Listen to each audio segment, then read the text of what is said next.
Салам достор, сиздер менен лайфхак рубрикасы. Бүгүн мен сиздерге үй шартында кантип күзгүнү тазалоо керек экендигин айтып берем. Ал үчүн үйдөгү кадимки чачкычты алабыз.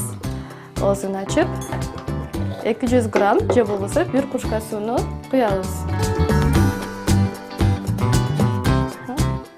Андан соң 2 чай кашык ашкана самынын кошобуз.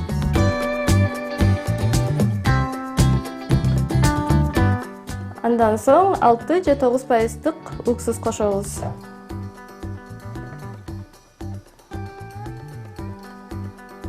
Эки чай кашык.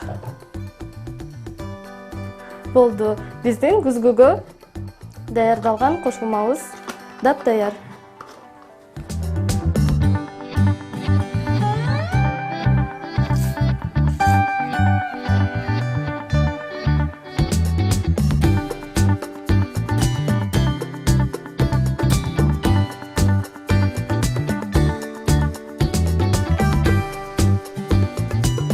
Үйүңүздө күзгү таза болсо, манайыңыз дайым жаркын болот.